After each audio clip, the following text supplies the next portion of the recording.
What's up YouTube, Snatchpedo here with Tactic of the Day number 18. This game was played in 1960 between Parma and Damjanovic. It's black to move, so Damjanovic's move.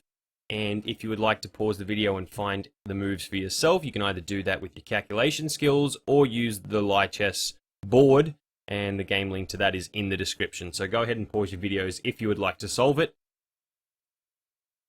Okay, pause your videos if you need more time. The move in this position is interesting because I guess on a lower level, Lichess's Stockfish can't find the move immediately. It's actually Rook takes G2.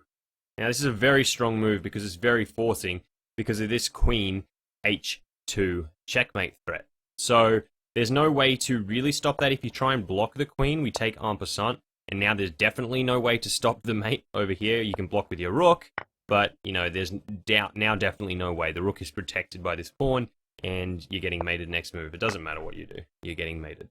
So that's not an option after Rook G2. And if that's not an option, then the only option is to take the Rook. It's forced. So now Queen G6 check is the next move that you have to find. The king can't come here because of the pawn. It can't come up to F1 because of this knight. And it can't go straight back up to G1 because of this queen. And so it only has two real squares, these two. If it comes down to H3, it gets checkmated with Queen to G4, checkmate. So, King H1 makes logical sense, and White has to say to Black, well, can you prove why you sacrificed a Rook?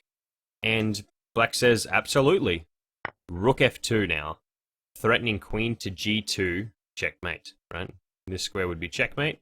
And so, there's not a really great way for White to defend it. If White tries to defend with the bishop, then the knight takes the bishop, and now we see a great case of the knight and rook checkmating the king. We have two checkmate threats now. Queen to G2 checkmate, that's still on the cards, and also rook takes H2 checkmate, because the knight is now supporting the rook. So you can't defend both of those. If you try and play rook to E2 to prevent this checkmate from happening, we bring the queen up for checkmate, and if you try and take the knight to prevent that checkmate, Queen G2 is checkmate as well. And there's no other way to block this queen checkmate because this pawn's in the way of this queen, and it really can never get there. I guess queen check is one way to delay, but now we've renewed the same threats, and that's all. That's all there is. So after Queen G6 and King H1, Bishop F1 isn't working. Rook G1 was tried in the game. Sorry, after Rook takes F2, Rook G1 was tried in the game to prevent this checkmate from happening, but then the great move of knight to F3. Now, instead of being on this square, it's now on F3, threatening the exact same checkmate. If the queen is captured, this checkmate occurs, with a great example of the rook and knight checkmate. And if this checkmate is blocked, then the queen takes on G2 for checkmate as well. So that's it, guys.